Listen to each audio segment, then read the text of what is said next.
আমাদের বাংলাদেশের উত্তরবঙ্গের কুড়িগ্রাম জেলায় একটা পিতা এবং মাতা মিলে তার 15 বছরের মেয়েকে হত্যা করেছে প্রতিবেশীদেরকে ফাঁসানোর জন্য। জোরে বলেন নাউজুবিল্লাহ। আশ্চর্যজনক ঘটনা, নিজের পিতা এবং মাতা মিলে নিজের মেয়েকে হত্যা করেছে। গভীর রজনীতে ঘর থেকে তুলে নিয়ে ভুট্টা কেটে নিয়ে গিয়ে হত্যা করে প্রতিবেশীদেরকে ফাঁসানোর জন্য মামলা দায়ের করেছে। তাদের বিরুদ্ধে মামলা দিয়ে 32 বিঘে জমি পাইতে চাই। এখন আপনাদের প্রশ্ন করতে চাই, যেই পিতামাতা নিজের কন্যা সন্তানকে জবে করে হত্যা করেছে, এরা কি পিতামাতা নাকি দাজ্জাল? এ জোরে বলেন, পিতামাতা নাকি দাজ্জাল? আমার তো মনে বলে এই পিতামাতা যেই কাজটি করেছে, এই কাজটি করার মাধ্যমে তামাম পৃথিবীর কোটি কোটি পিতামাতাকে তারা অপমানিত করেছে।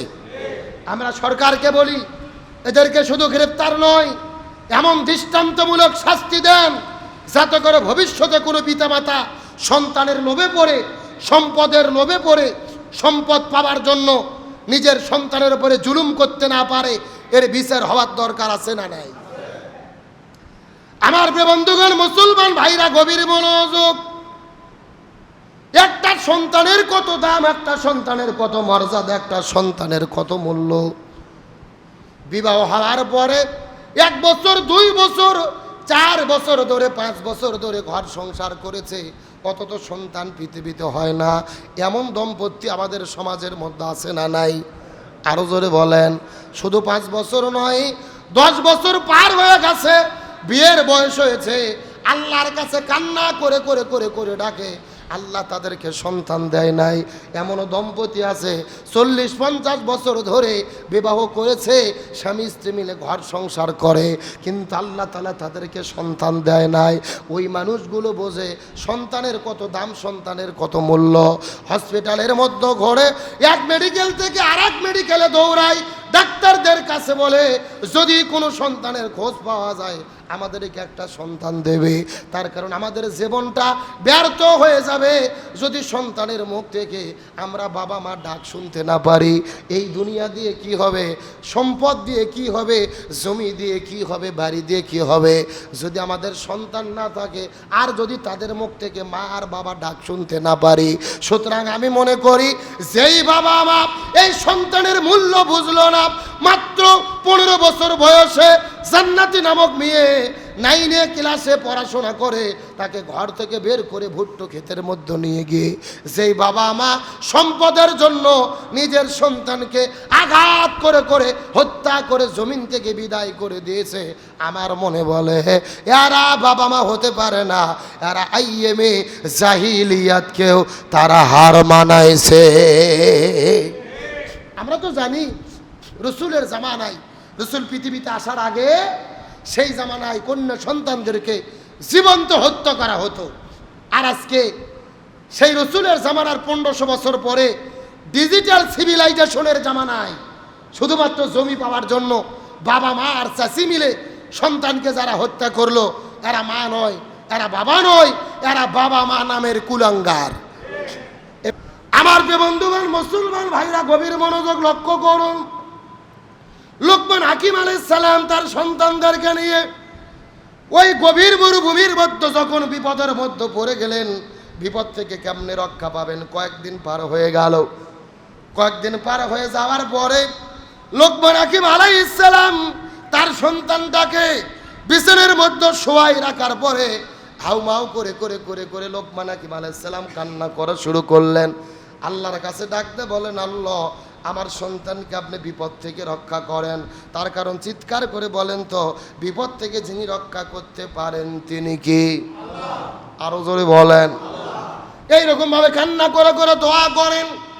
একদিন গভীর রজনীতে তাহাজ্জুদ নামাজের সময় বাবার সন্তানের জন্য হাউমাউ করে কান্না করে করে আল্লাহর কাছে দোয়া করে ডাকতে বলেন, আল্লাহ আপনি প্রয়োজনে এই জমিন থেকে আমাকে বিদায় করে নিয়ে যান, কিন্তু আমার সন্তানের জীবনটা ভিক্ষা দেন, সন্তানকে দুনিয়া থেকে নিয়ে চলে যাবেন না। এইভাবে কান্না করতে করতে বাহিরে মরুভূমির মধ্যে দাঁড়িয়ে হাউমাউ করে কান্না করতেছিলেন।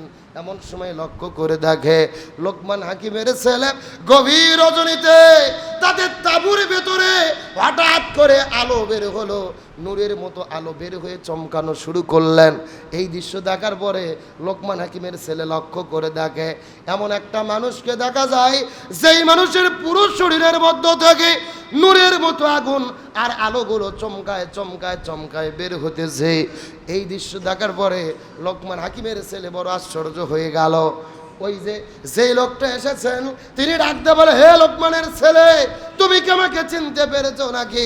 লোকমান হাকিমের ছেলে বলে, না, আমি তো জীবনে কোনোদিন আপনাকে দেখতে পারি নাই, আপনাকে চিনি নাই, আপনার পরিচয়টা দেন। তখন তিনি পরিচয় দিয়ে বলে, এ লোকমান হাকিমের ছেলে, আমার পরিচয় যদি জানতে চাও মনোযোগ দিয়ে শুনে নাও। আমি হলাম আল্লাহর ফেরেশতা হযরত জিবরাইল আলাইহিস সালাম। লিল্লাহি তাকবীর। আমি হলাম আল্লাহর ফেরেশতা হযরত জিবরাইল আলাইহিস সালাম। এই দুনিয়ার ভেতরে আমরা তো ইতিহাস জানি, আল্লাহ নবী এবং রাসূলদের কাছে জিবরাইলকে প্রেরণ করেছেন। জিবরাইল আলাইহিস সালাম আল্লাহর পক্ষ থেকে ওহী নিয়ে বার্তা নিয়ে দুনিয়ার মধ্যে এসেছেন। কিন্তু জিবরাইল আলাইহিস সালাম শুধু নবী রাসূলের কাছে আসে নাই, লোকমান হাকিমের কাছেও এসেছে। শুধু লোকমান হাকিমের কাছে আসে নাই, বরং তার সন্তানের কাছেও এসেছে। তার মানে বোঝা গেল লোকমান হাকিম এবং তার সন্তান এদের গুরুত্ব মর্যাদা নবী রাসূলের দিক দিয়ে কোনো অংশে কম। আরো জোরে বলেন কম। আমি বুঝাতে যাচ্ছিলাম গভীর মনোযোগ।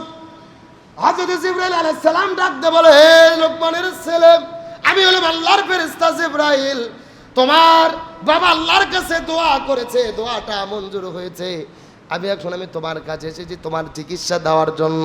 ওই পায়ের ভেতরে যেই জায়গার মধ্যে জীবাণুযুক্ত পাথর ঢুকেছিলেন, ওই পাথরের মধ্যে আস্তে করে হাত দিয়ে ওই পাথরের মধ্যে যখন তিনি ফু দিলেন, ওই পাথরে ফু দিয়ে যেই জায়গার মধ্যে পাথরের আঘাত লেগেছিল ওই জায়গার মধ্যে হাত দিয়ে স্পর্শ করে দিলেন, সুন্দর করে মুখ দিয়ে ফু দিলেন। ফু দেওয়ার সঙ্গে সঙ্গে ওই জায়গার যন্ত্রণা বন্ধ হয়ে গেল। তার পুরো পাটা বিশাল বড় ঘা হয়ে ফুলে উঠেছিল। হযরত জিবরাইল আলাইহিস সালাম যখন বিসমিল্লাহ বলে ফু দিলেন, ওই ফু দেওয়ার সঙ্গে সঙ্গে আল্লাহ তাআলা তার পাটা ভালো করে দিয়ে তার যত অসুস্থতা ছিল সব অসুস্থতা থেকে দূর করে তাকে পরিপূর্ণ সুস্থতা করে দিলেন। হযরত লোকমান হাকিম আলাইহিস সালামের ছেলে সন্তান সুস্থ হওয়ার পর আল্লাহর কাছে দাঁড়িয়ে আল্লাহর কাছে শুকরিয়া আদায় করলেন। আল্লাহর শুকরিয়া আদায় করার পরে এখনো তাঁবুর মধ্যে কি ঘটনা ঘটতেছে, বাইরে বাবা কান্না করে দোয়া করে, তার সন্তানকে তার বাইরে তার বাবা কান্না করে দোয়া করে, তাঁবুর মধ্যে কি ঘটনা ঘটতেছে বাবা কিন্তু জানে না। ভেতর থেকে বাবা বাবা বলে ছেলে ডাক দিলেন। লোকমান হাকিমের ছেলে লোকমান হাকিম তাঁবুর মধ্যে চলে গেলেন। যাওয়ার পরে লক্ষ্য করে দেখে তার ছেলে দাঁড়িয়ে আছে, পরিপূর্ণ সুস্থ হয়ে গেছে। জিবরাইল আলাইহিস সালামও সেই জায়গার মধ্যে দাঁড়িয়ে আছে। লোকমান হাকিম আলাইহিস সালাম ডাক দিয়ে বলে, জিবরাইল ভাই, এই জায়গার মধ্যে আসার কারণটা কি বলো তো দেখি। জিবরাইল ডাক দিয়ে বলে, লোকমান, আল্লাহ তাআলার হুকুমে এই জায়গার মধ্যে এসেছি, তোমার সন্তান সুস্থ হয়ে গেছে, আল্লাহ তাআলা সুস্থ করে দিয়েছেন। কিন্তু তার চাইতে বড় কথা হলো একটা ঘোষণা দেওয়ার জন্য তোমাদের কাছে পাঠাইছে। লোকমান বলে, কি ঘোষণা? জিবরাইল আলাইহিস সালাম বলেন, ওই যে আপনি আপনার সন্তানকে ওসিয়ত করে দিয়েছিলেন, আল্লাহ যদি ছোট ছোট বিপদ দেয়, এই ছোট বিপদ দেওয়ার কারণ হলো আল্লাহ এই বিপদের মাধ্যমে বড় বিপদ থেকে তাদেরকে হেফাজত করতে চায়। আল্লাহ ছোট ছোট বিপদ দেয়, বড় বিপদ থেকে হেফাজত করার জন্য, রক্ষা করার জন্য। আল্লাহ তাআলা আপনার সন্তানের পায়ের মধ্যে যে ঘাটা দিয়েছিল, এই বিপদটা দেওয়ার পেছনে কারণ হলো আপনারা যেই 200 কিলো দূরে নবীর কাছে যাওয়ার জন্য রওনা করে দিয়েছিলেন, ওই যে আল্লাহর পয়গম্বর নবী এলাকার মানুষকে দিনের দাওয়াতটা দিয়েছে, কিন্তু এলাকার মানুষেরা তার দাওয়াতটা গ্রহণ না করে তার উপর অন্যায় করেছে, অত্যাচার করেছে, জুলুম জুলুম করেছে, আল্লাহ তাআলা ওই জাতির উপরে এত বেশি বেরাজি হয়ে গেছে, এত বেশি রাগান্বিত হয়ে গেছে, আসমান থেকে পাথর নিক্ষেপ করতেছে, ওই জাতিকে জমিনের মধ্যে পাথর নিক্ষেপ করে মিশে দিতেছে। আল্লাহ যদি আপনাদেরকে এই জায়গার ভেতরে আপনার সন্তানের পায়ের মধ্যে ঘা না দিয়ে আপনাদেরকে আটকায় না দিত, আপনারাও তো ওই বসতির মধ্যে চলে যেতেন আর রক্ষা পাইতেন না, ওই পাথরের চাপা পড়ে এই জমিন থেকে বিদায় নিয়ে চলে যেতেন। সুতরাং আল্লাহ তাআলা আপনার সন্তানের পায়ের মধ্যে ঘা দিয়ে যন্ত্রণা দিয়ে এই জায়গার মধ্যে ছোট্ট একটা বিপদ দিয়ে আপনাদেরকে আটকায় রেখেছিল। মূলত আল্লাহ তাআলা আপনাদের ওই যে বড় বিপদ সামনে ছিল, ওই বিপদ থেকে আল্লাহ আপনাদেরকে হেফাজত করেছে। চিৎকার করে বলেন না সুবহানাল্লাহ, আর জোরে বলেন আল্লাহু আকবার। এই জন্য লোকমান ডাকতে বলে, ছেলে নামাজ কায়েম করবে, ভালো কাজের আদেশ দেবে, অন্যায় কাজের নিষেধ করবে, আর যখন বিপদ বালা মুসিবতের মধ্যে পড়বে তখন সবুর করবে। বিপদের মাধ্যমে আল্লাহ গুনাহগুলোকে মাফ করে দেয়, ছোট বিপদের মাধ্যমে আল্লাহ বড় বিপদ থেকে হেফাজত করে, আর আল্লাহর কাছে ওই ব্যক্তিটা ততটা প্রিয় হয়ে যায়। চিৎকার করে বলেন না সুবহানাল্লাহ। হযরত লোকমান হাকিম আলাইহিস সালাম তার সন্তানকে 10টা উপদেশ দিয়েছে, তার মধ্যে 6 নম্বর হলো ধৈর্য ধরো, সবুর করবে বিপদের ভেতরে। 7 নম্বর উপদেশ হলো খবরদার কাউকে অবজ্ঞা করবে না, খবরদার কাউকে ছোট করে কথা বলবে না। 8 নম্বর উপদেশ হলো কখনোই অহংকারী হওয়া যাবে। কিন্তু অহংকার করার মতো আমাদের দেশে লোক আছে না নাই? আগে ছিল ছাত্র, এখন হয়তো উপদেষ্টা, বলতেছে মন্ত্রী, পাওয়ার দেখে কে, কথা কর না গা। এই জন্য ছাত্র বুঝি না, রাজনীতিবিদ বুঝি না, ক্ষমতা পাওয়ার পরে অহংকার করা যাবে। তাহলে হযরত লোকমান হাকিম আলাইহিস সালাম তার সন্তানকে 10টা উপদেশ দিলেন। 8 নম্বর হলো অহংকার করা যাবে না, 9 নম্বর হলো মধ্যম পন্থা অবলম্বন করো, বেশি বাড়াও যাবে না, ছোট হয়েও থাকা যাবে না, উম্মাতাল ওয়াসাতা, মধ্যমপন্থী হয়ে জীবন যাপন করতে হবে। আর 10 নম্বর হলো গরম দেখানো যাবে না, বিনম্র ব্যবহার করতে হবে, নম্রভাবে কথা বলতে হবে। অহংকার করে মানুষের সঙ্গে জোরে কথা বলা যাবে না, মানুষদেরকে আঘাত করা যাবে না, হুমকি দেওয়া যাবে না, ধমকি দেওয়া যাবে না, নম্র ভাষায় কথা বলতে হবে। কার কথা? তাহলে আল্লাহ তাআলা এই লোকমানের এই 10টা উপদেশকে এত বেশি পছন্দ করেছে, সরাসরি আল্লাহ কোরআনের ভেতরে লোকমানের মধ্যে আবদ্ধ করে দিল। এই 10টা উপদেশ যদি কোনো ছেলে মেনে চলে, এই ছেলেটা সাধারণ কোনো ছেলে থাকবে না, এই ছেলেগুলো এভাবে জান্নাতি ছেলে। বলেন সুবহানাল্লাহ। তাহলে সূরা লোকমান আলাইহিস সালাম কয়টা উপদেশের কথা বলেছেন? আরো ধরে বলেন, গভীর মনোযোগ, আর 1 মিনিটে বলি। এই 10টা উপদেশের মধ্যে 1 নম্বর উপদেশ লা তুশরিক বিল্লাহ, শিরিক করা যাবে। 2 নম্বর পিতামাতার সঙ্গে ভালো ব্যবহার করতে হবে।